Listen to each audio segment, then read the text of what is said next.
नमस्ते वर्गमाणाय निर्धूतकलिलापणे स्वालोकानां त्रिलोकानां यद्विद्यादर्पणायते। निकांक्षितांग जो कि सम्यक दर्शन का एक अंग माना गया है, उस विषय में एक श्लोक के माध्यम से आपने समझा। क्या समझा शायद भूल गए होंगे आप। सारा विषय ध्यान में नहीं रह पाता, इसलिए बार बार चिंतन करने की आवश्यकता पड़ जाती है।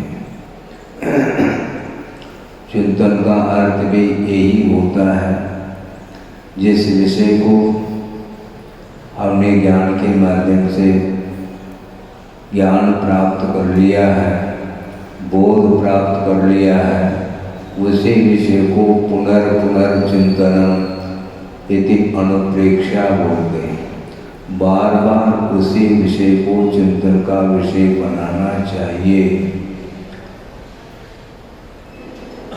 इसलिए कहा जा रहा है, बार बार चिंतन का विषय बनाने के उपरांत भी वह ज्ञान होने के उपरांत भी प्रयोग में नहीं आ पा रहा है, और प्रयोग में लाने के लिए ही अनुप्रेक्षा का विषय रखा जाता है। 12 भावना का चिंतन करते हैं, और उसमें आप जानते हैं, कहूँ सुख संसार में सब जग लेके छान, ये बोला जा रहा है, फिर भी वह छानने का प्रयास और करता चला जाए। कहूँ सुख संसार में कह रहा है मुख से, किंतु उसमें पुनः सुख को ढूंढना चाहता है, जबकि मिलेगा नहीं। और अपनी बार ये भी कहा जा रहा है, क्योंकि जिसका जन्म होता है उसका मरण भी अनिवार्य रूप से होता है। यह जब श्रद्धान का विषय बना हुआ है, तो फिर जीने की इच्छा इत्यादि जो होती है वह क्यों होती है? इसलिए होती है क्योंकि संस्कार अनादिकालीन हैं, और मात्र हम उन पंक्तियों को दोहरा रहे हैं। दोहराने का निषेध नहीं, किंतु दोहराते हुए भी अनंत काल जब व्यतीत हुआ है, तो कब तक दोहराओगे उसको? तो बंद कर दे महाराज। बंद करने की बात नहीं कर रहा हूँ मैं, किंतु उन पंक्तियों को दोहराते हुए अपने जीवन में कहाँ तक उन पंक्तियों को आत्मसात कर पा रहे हैं, इस ओर भी ध्यान देने की आवश्यकता पड़ जाती है। इसलिए आश्रव को रोकने के लिए संवर कारण होता है, क्योंकि तत्वार सूत्र के पाठ पढ़ते समय भी अभी 10 लक्षण पर्व आने वाला है, और निवेदन भी कर रहे हैं कि महाराज कार्यक्रम कैसा करेंगे। कार्यक्रम कैसा करना आप उसको, क्योंकि प्रतिवर्ष वह 10 लक्षण पर्व आता है 10 दिन के लिए, और वह चला जाता है। और वो चला जाता है तो इसके साथ हम भी चले जाते हैं, जहाँ से आए वहाँ पर चले जाएंगे। और क्या आप कार्यक्रम करना चाहते हैं, अच्छा है, और प्रतिदिन धर्म के ऊपर प्रकाश डाला जाएगा। प्रकाश डालने का अर्थ भी इतना ही है, जो आगमकारों ने प्रकाश डाला है, उस प्रकाश में कुछ सोचने समझने के लिए हमें 10 दिन मिल जाते हैं। और इसके उपरांत मध्याह्न में भी आप लोग यदि चाहेंगे, क्योंकि परंपरा चली आ रही है, 10 लक्षण पर्व में तत्वार सूत्र का पाठ भी किया जाता है, और एक एक अध्याय पर वाचना भी सुनते आए हैं।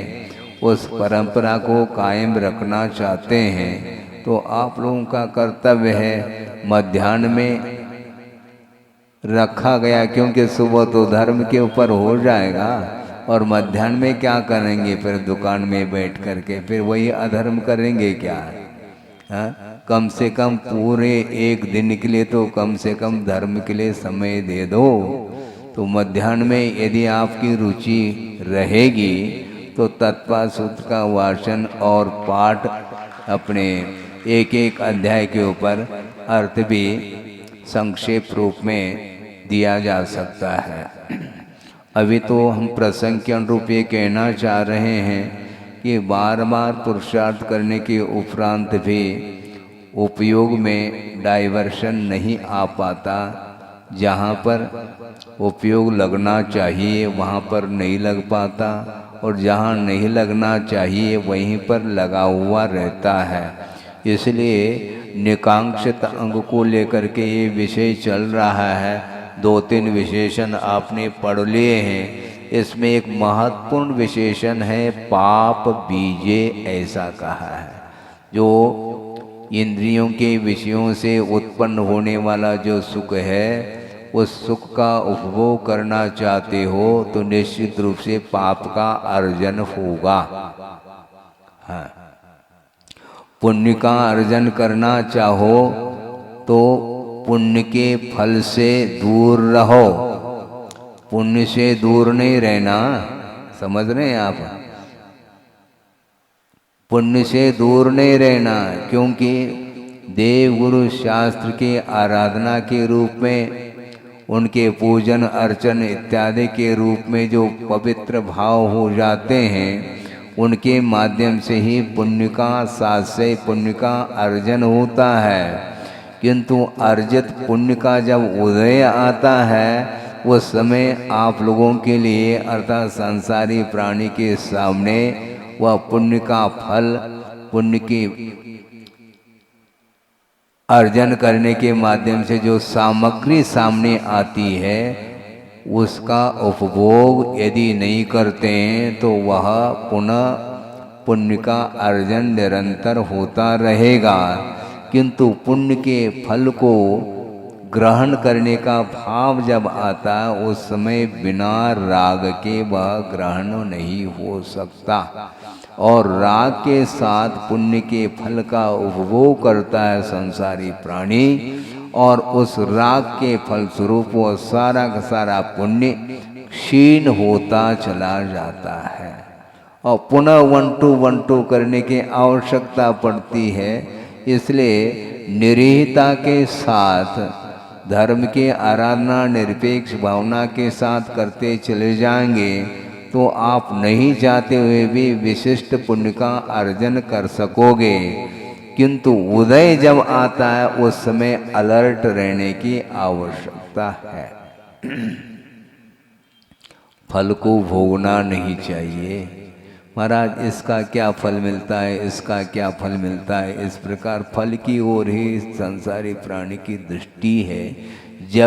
जबकि वह विषय जन्य जो सुख है वह पाप का बीज कहा जा रहा है। जब पाप के बीज के रूप में श्रद्धान हम कर रहे हैं, तो ऐसे स्थिति में विषय जन्य सुख का उपभोग करने का भाव, उसकी इच्छा अभिलाषा आकांक्षा नहीं होनी चाहिए। यदि होती है तो निश्चित रूप से वह अंग शिथिल होता चला जाएगा। कब वो सारे अंग समाप्त होते हैं ये आपको ज्ञात तक नहीं रह पाएगा। इसलिए पाप के विषय में भी कुछ सोचा करो। पुण्य के विषय में तो हम सोचते हैं, किंतु पाप के स्वभाव के बारे में भी सोचना चाहिए कि पाप का क्या क्या फल मिलता है। पुण्य का जो फल मिलता है वो तो कहाँ ही जा रहा है, क्योंकि कुंद स्वामी ने भी कहा है, कहाँ पर, जहाँ तक मुझे स्मरण है प्रवचन सार में वह कारिका आती है कि पुण्य फला अर्हंता है तेसिंग क्रिया पुनोय उदया मोहादि विरहया तम्मासा खायगत्य मदा। इस प्रकार ये कारिका प्रवचन सार में आती। पुण्य फला अरंथा, पुण्य का फल क्या अरंत अवस्था है। अच्छा महाराज हमें भी मिल जाए वो अरंत अवस्था, मांगने से वह अवस्था नहीं मिलती, पुण्य का वह फल है। और पुण्य के फल को जिसने भोगा नहीं, उसी के लिए पुण्य के फल स्वरूप अरहंत अवस्था प्राप्त हो सकती है। बहुत कठिन काम है ये, सरल नहीं है ये। पुण्य फला अरहंता, पुण्य करो तो सही, कम से कम पुण्य के फल की इच्छा रखे बिना जो निरंतर प्रभु की आराधना करता है, तो प्रभुत्व को प्राप्त करने की क्षमता को लेकर के वह पुण्य का अर्जन होता चला जाता है। बीच में कभी भी भोगने की इच्छा वह करता ही नहीं, और नहीं करना चाहिए। क्योंकि आपका लक्ष्य क्या है, उद्देश्य क्या है, मोक्ष प्राप्त करना जिसका उद्देश्य बन गया है, वह ध्रुव लक्ष्य उसका हमेशा बना रहना चाहिए। कभी आपने चिंतन किया है? गुरुदेव बार बार कहते हैं कुछ चिंतन भी तो किया करो। मोक्ष पथ पर हम आरूढ़ हो रहे हैं, क्यों मोक्ष के बारे में वह किस कोने में मोक्ष है कुछ ज्ञात हो रहा है क्या? नहीं। हम कहाँ पर चल रहे हैं? मोक्ष मार्ग पर चल रहे हैं। और इच्छा कौन कौन सी होती चली जा रही है। फिर ये मोक्ष मार्ग पर चलते हुए भी अन्यान्य वस्तुओं की इच्छा जो हो रही है, तो वह लक्ष्य तो बहुत दूर होता चला जा रहा है। लगता है ऐसा कि हम मोक्ष मार्ग पर चल रहे हैं, क्योंकि पथ देखने में नहीं आता, पथिक देखने में आता है। क्योंकि मोक्ष पथ कभी भी इन आंखों के द्वारा उसका अवलोकन नहीं कर पाएंगे, किंतु जो मोक्ष मार्ग पर चलने वाला जो पथिक है, वह पथिक देखने में आता है। श्रावक के रूप में अनुवृत्ति अथवा महावृत्ति, ये दोनों मोक्ष पथ पर चलते हैं, अपनी क्षमता के अनुरूप चल रहे हैं। और पथिक देखने में आ रहा है, तो पथ भी तो देखने में आ रहा होगा ना महाराज। पथ देखने में नहीं आता, बिल्कुल देखने में नहीं आता। एरोप्लेन जो है ना, आसमान में उड़ान भर रहा है, अच्छी स्पीड के साथ वह विमान जा रहा है, और उसके भीतर कितने 100, 200, 500 व्यक्ति मान लो बैठ गए हैं। वह व्यक्ति तो देखने में आ रहे हैं, किंतु पथ देखने में नहीं आ रहा। कहाँ पर वह विमान उतरेगा? आप थोड़ी सी दृष्टिपात करो ऊपर या चारों ओर, तो कुछ दिखाई नहीं देता। बादल बादल जैसे देखने में आते हैं, ऐसे कई लोगों ने कहा, क्योंकि हमने तो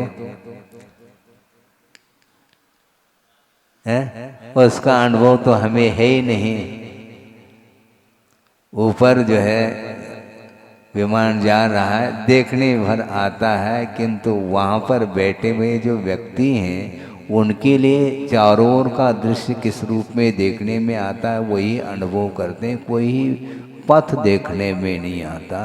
उसी प्रकार मोक्ष मार्ग पर चलने वाले को पथ दिखाई नहीं देता, किंतु वह आस्था का विषय बन जाता है। मोक्ष पथ पर चलने वाले को मुक्ति मिलती है। इस प्रकार गाढ़ श्रद्धान जिसको हुआ है, वही व्यक्ति साहस करके वह उस पथ पर चलने का प्रयास करता है। किसी व्यक्ति ने पूछा, नहीं भी पूछा हो तो भी हम पूर्व पक्ष बना करके आपके सामने कुछ विषय रखना चाहते हैं। मान लो किसी की जिज्ञासा हो गई कि महाराज आप तो मोक्ष पथ पर आरूढ़ हैं, हम तो जहाँ हैं वहीं पर हैं, आपको कुछ सुख का अनुभव हो रहा है? उन्होंने पूछा है। हम तो बताएंगे, आप क्या बताओगे? बताओ, बोलो। कुछ बोल भी सकते हैं चर्चा के विषय अपेक्षा से। वो तो है, लेकिन आपको मोक्ष का, अपने सुख का अनुभव हो रहा है क्या? नहीं। मोक्ष मार्ग संबंधी आपको सुख का अनुभव हो रहा है, क्योंकि मार्ग में सुख नहीं, ये क्लियर कट है। मार्ग में कभी भी सुख का अनुभव नहीं होगा, मंजिल में सुख का अनुभव होगा। और अपन मार्ग पर चल रहे हैं और संसार मार्ग को छोड़ दिया है, और संसार मार्ग को छोड़ दिया है तो सांसारिक वस्तुओं का जो समागम होता था उनका भी हमने परित्याग कर दिया है। तो विषय संबंधी कोई सुख नहीं मिल रहा है मोक्ष मार्ग में, और मोक्ष संबंधी भी सुख नहीं मिल रहा है। तो ऐसी स्थिति में सुख कहाँ है, मुझे बताओ? केवल श्रद्धान संबंधी, हाँ, आस्थागत यह सुख है। और काष्ठागत जो सुख है वह मोक्ष में है। काष्ठागत का अर्थ पराकाष्ठा जिसको बोलते हैं, चरम सुख जिसको बोलते हैं, उसके ऊपर और कोई सुख की तुलना की नहीं जा सकती। ऐसे अतुलनीय सुख का अनुभव सिद्ध परमेष्टि करते हैं।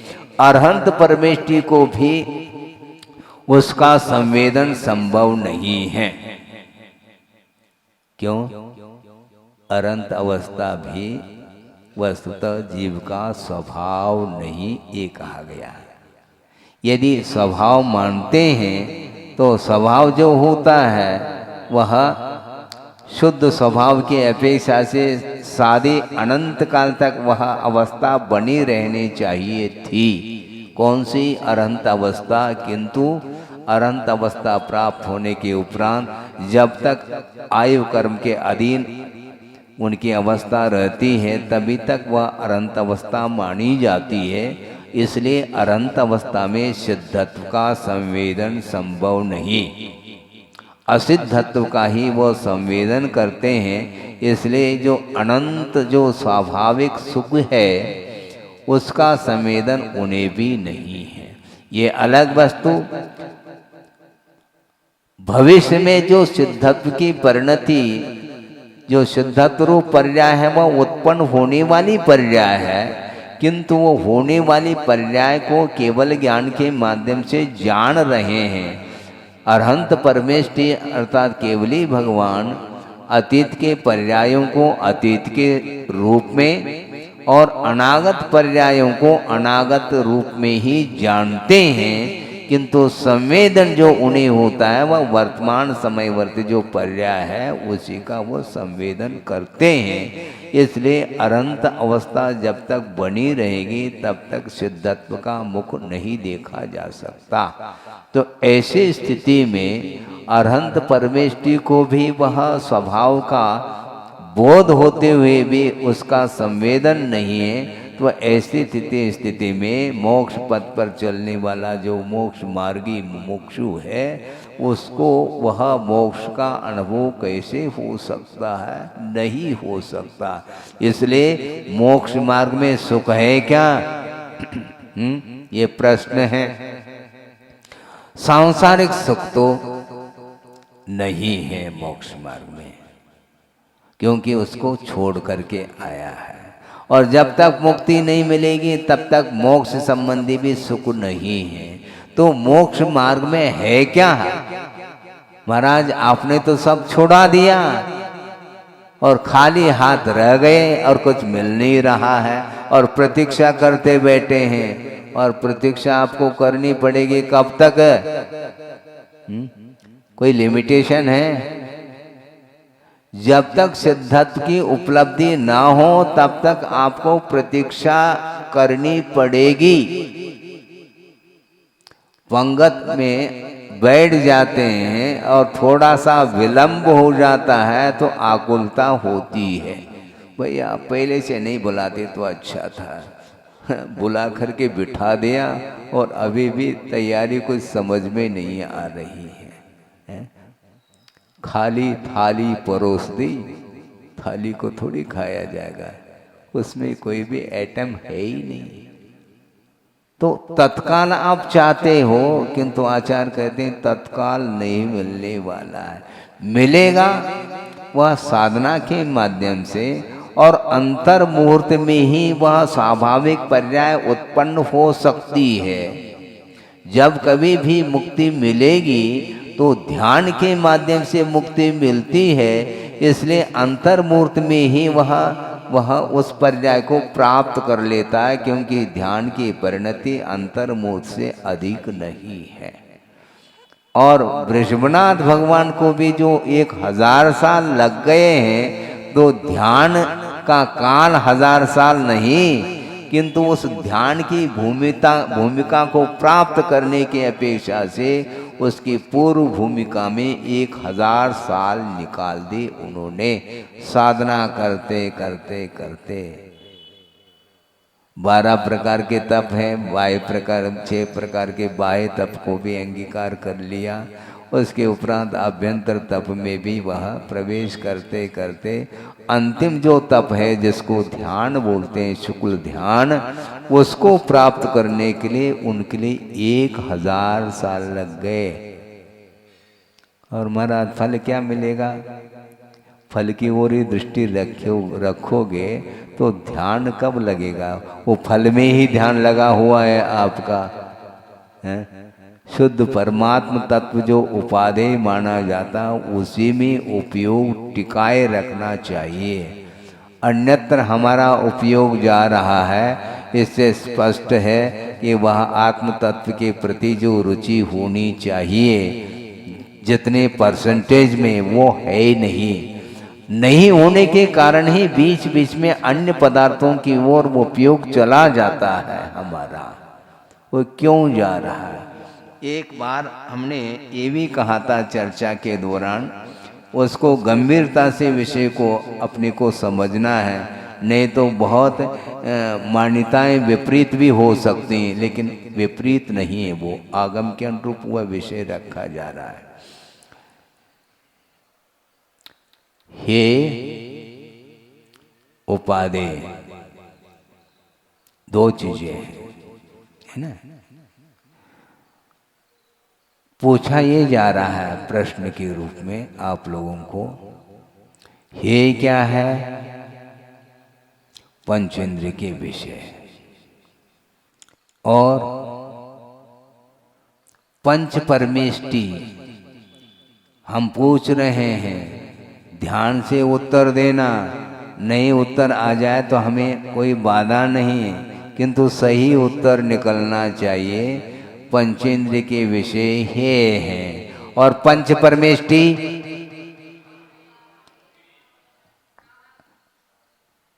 साधन। अब क्योंकि कुछ दिन पहले ये विषय मिल चुका था, हाँ, इसलिए जो चर्चा में नहीं बैठे वो बोलने लगे पंच परमेष्टि उपादेय हैं। बोलो, पंच परमेष्टि हे है क्या? उपादेय। पंच परमेष्टि हे तो नहीं हो सकते हैं, क्योंकि पंचेंद्रिय के विषय हे हैं, ये कहा गया है। तो पंच परमेष्टि फिर उपादेय रहे, क्योंकि 2 ही तो है, हे और उपादेय। तो पंच परमेष्टि उपादेय है क्या हे है? न पंच परमेष्टि हे है, न उपादेय है, किंतु उपादेय जो शुद्ध परमात्मा तत्व है, उसको प्राप्त करने के लिए उपाय के रूप में उपस्थित हैं। वो पंच परमेष्टि उपाय भूत साधन के रूप में है। उपादेय जो शुद्ध परमात्मा तत्व है, उसको हमें प्राप्त करना है, वह प्राप्तव्य है। और उसको प्राप्त करने के लिए यदि कोई साधन सामग्री है, तो वो पंच परमेष्टि की आराधना। तो हमारे लिए पंच परमेष्टि साधन के रूप में है, उपादेय के भूत रूप में नहीं। कहीं कहीं पर विवक्षा इस प्रकार की भी बनाई जा सकती है, इसमें बाधा नहीं। पंच परमेष्टि त्रैकालिक उपादेय नहीं, किंतु तात्कालिक उपादेय के रूप में स्वीकार किया जा सकता है, क्योंकि ग्रहण करने योग्य हैं वो। क्यों ग्रहण करने योग्य हैं? साधन के रूप में ग्रहण करने योग्य हैं। इस अपेक्षा से उनको कथनचित उपादेय कहा जा सकता है। मान लो कोई रुग्ण है, रोगी है और रोग को दूर करना चाहता है, तो जो रोग तो उसके लिए हे है और उपादेय क्या? बोलो। स्वास्थ्य उपादेय है, आरोग्य उपादेय है, और जो रोग आया है वह दूर करने योग्य है, वह हमारे लिए हेय है। किंतु स्वास्थ्य का लाभ लेना चाहो तो उसके लिए क्या औषधि? यह न उपादेय है न हेय है। हेय तो अपत्य है। जिन कारणों के माध्यम से रोग उत्पन्न हुआ है वो सारे सारे जो कुपत्य के रूप में जो भोजन सामग्री है वो हमारे लिए हेय सिद्ध हो जाता है, और उपादेय हमारे लिए स्वास्थ्य है। किंतु स्वास्थ्य को प्राप्त करने के लिए जो साधन भूत तत्व है वह दवाई अथवा औषध। तो औषध को दवाई के रूप में लिया जाता है। उसी प्रकार पंच परमेष्टि का जो आलंबन लिया जाता है वह मोक्ष को प्राप्त करने के दृष्टिकोण को लेकर के उनका आलंबन लिया जाता है। हमेशा के लिए उनका आलंबन संभव ही नहीं। हम ये पूछना चाहते हैं, लोकाग्र पर विराजमान है अनंतानंद सिद्ध परमेष्टि, वे भी एक दूसरे का आलंबन ले रहे हैं क्या? क्योंकि पंच परमेष्टि उपादेय है ना, उपादेय हैं तो सारे सारे ये अनंतानंद जो सिद्ध परमेष्टि हैं वह एक दूसरे के गले में हाथ डाल रहे हैं। उनके हाथ ही नहीं, ध्यान रखो क्या कर रहे हैं वो स्वतंत्र हैं। हालांकि 2.5 द्वीप का जो विस्तार है 45 लाख योजन प्रमाण, उतने ही प्रमाण वहां पर शुद्धशिला, और उतने ही स्थान में अनंतानंद सिद्ध परमेष्टि विराजमान है। वहां पर रहने के लिए स्थान नहीं, किंतु उसी स्थान में और अनंतानंत भी विराजमान भविष्य में होंगे। इसके उपरांत भी व्यवधान उनको परस्पर से नहीं होगा। व्यवधान इसलिए नहीं होगा क्योंकि सूक्ष्म परिणमनत्वात्, यह ऐसा सूक्ष्म परिणमन है कि अल्प स्थान में भी इतनी संख्या में, अनंत की संख्या में सारे सारे सिद्ध परमेष्टि विराजमान वहां पर है, किंतु एक दूसरे का आलंबन वो नहीं लेते।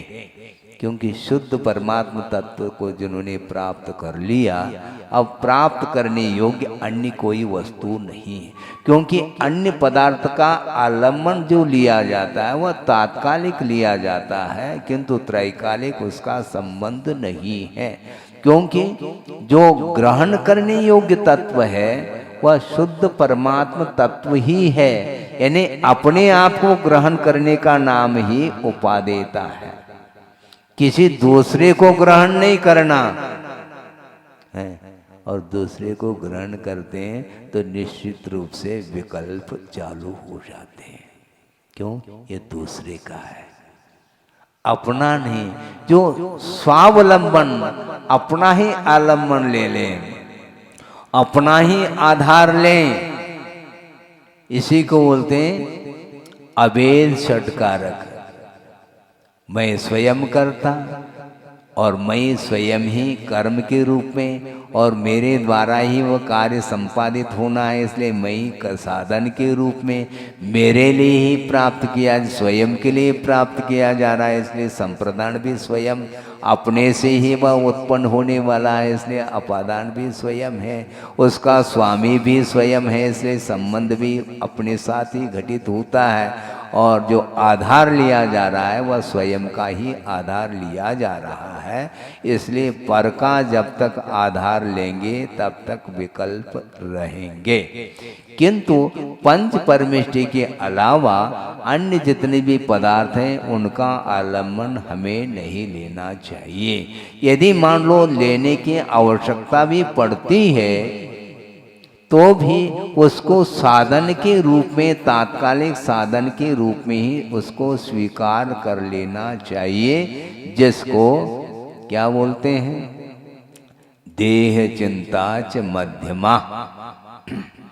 आत्मा की जो चिंता है, आत्मा का जो चिंतन है वह तो उत्तम माना गया है, किंतु आत्मचिंतन में, आत्मा में लीन होने के लिए साधनभूत जो शरीर है उसके लिए भी कुछ आवश्यकता पड़ती है, तो उसकी पूर्ति करने के लिए अन्य वस्तुओं का, आहार आदि का भी आलम्बन वह ले लेता है। वह केवल एक साधन के रूप में, तात्कालिक साधन के रूप में उसको स्वीकारता है, किंतु उसको लेकर के किसी भी प्रकार से वह हर्ष और विषाद आदि का अनुभव नहीं करता है।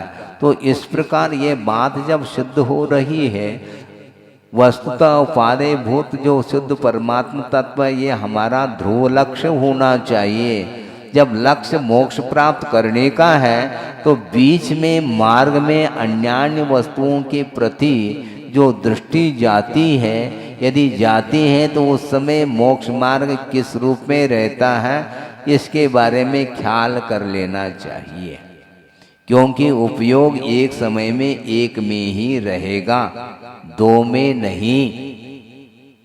हाँ, हम ये पूछना चाहते हैं, आप चल रहे हैं रास्ते पर, है ना, पूरब से पश्चिम की ओर जा रहे हैं मान लो, तो आपके कदम किस ओर है, पश्चिम की ओर है। हम ये पूछना चाह रहे हैं कि एक साथ पश्चिम की ओर और पूरब की ओर कदम पड़ सकते हैं क्या? क्यों पढ़ सकते हैं?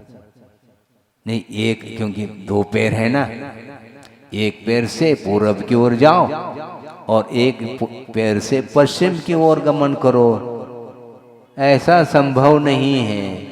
उसी प्रकार आपके पास उपयोग है, वह उपयोग यदि मोक्ष तत्व में लगा हुआ है, वह उपयोग यदि मोक्ष को प्राप्त करने के लिए जो साधनभूत सामग्री है उसमें आपका उपयोग लगा हुआ है, यानी पंच परमेष्टि में उपयोग लगा हुआ है, जिस समय उस समय विषयों में आपका उपयोग जा नहीं सकता है। यदि गया है तो पंच परमेष्टि में आपका उपयोग नहीं है, ये शुद्ध हो जाता है।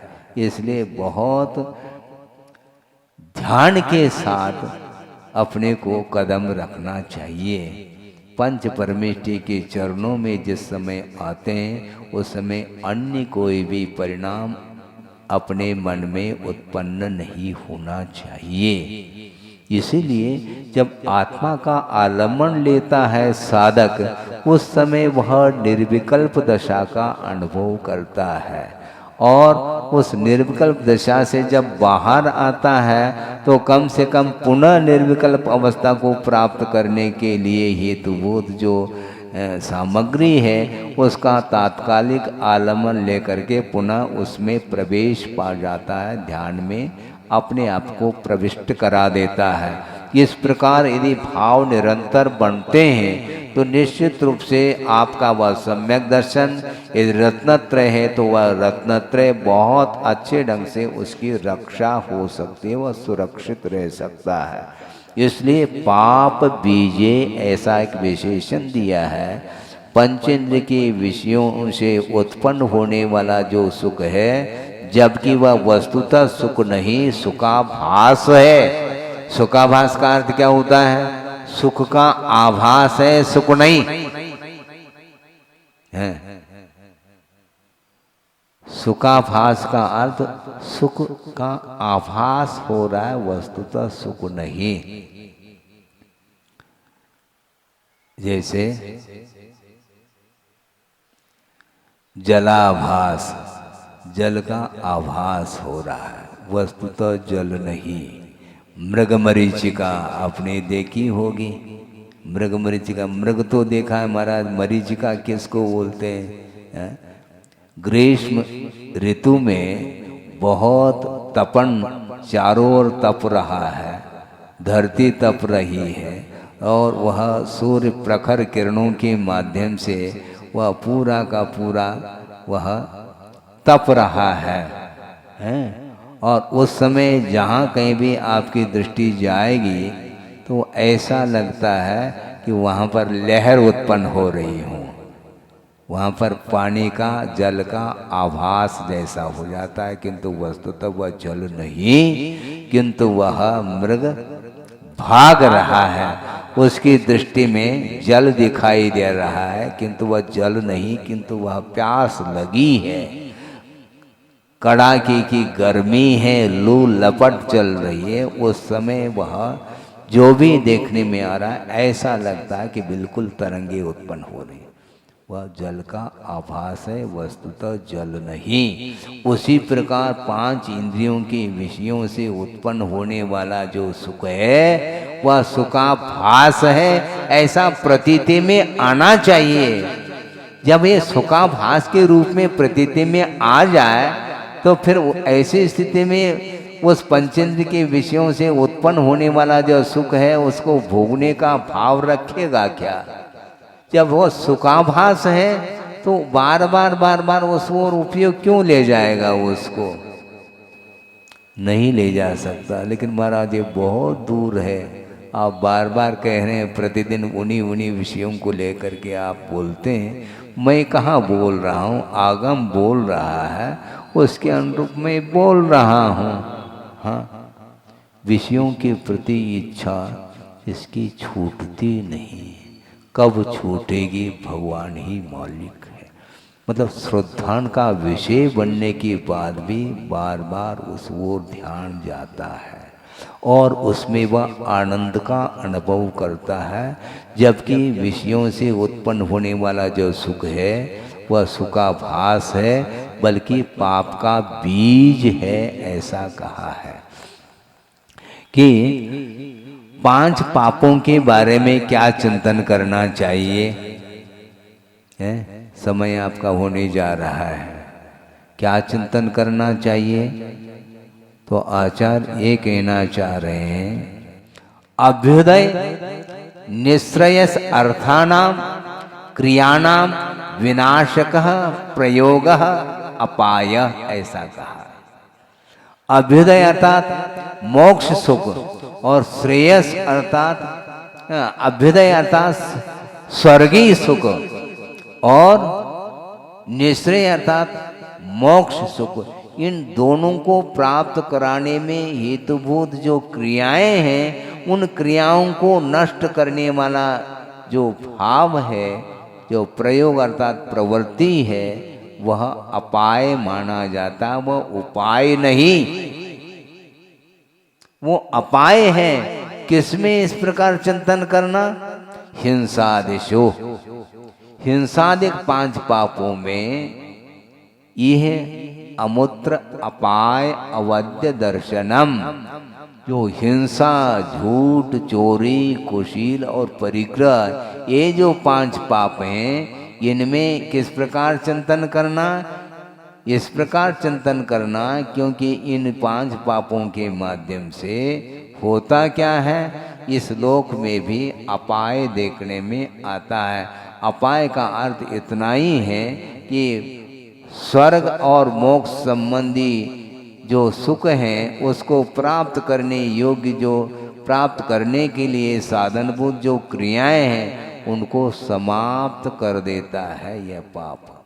इस प्रकार आप श्रद्धान करो। हिंसा में भी आनंद का अनुभव कर रहा है संसार।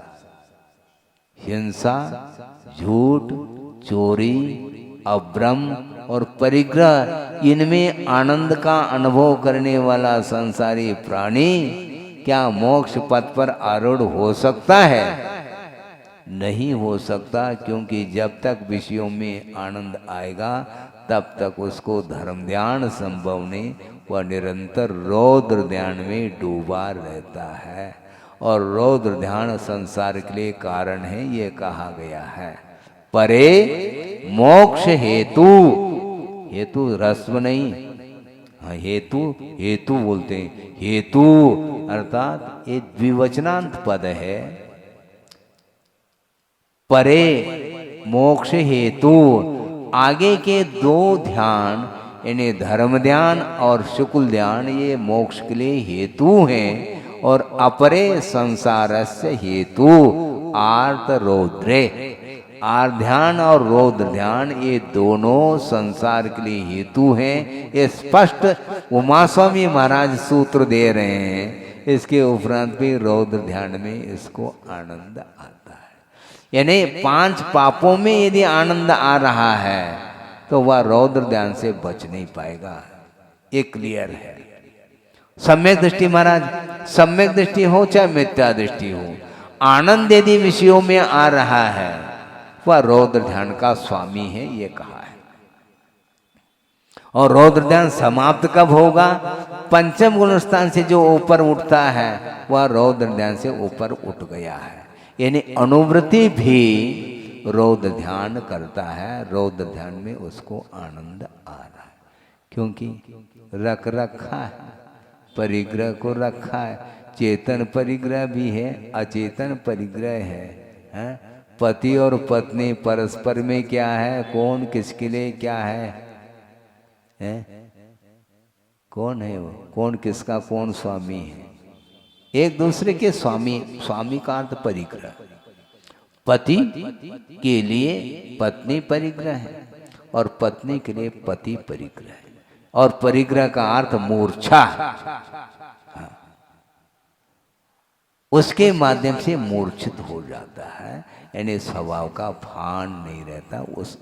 उस प्रकार मूर्छा का अर्थ परिग्रह, उसमें वो डूब जाता है और उसमें आनंद का अनुभव कर रहा है, जिसका नाम रौद्र ध्यान ऐसा कहा है।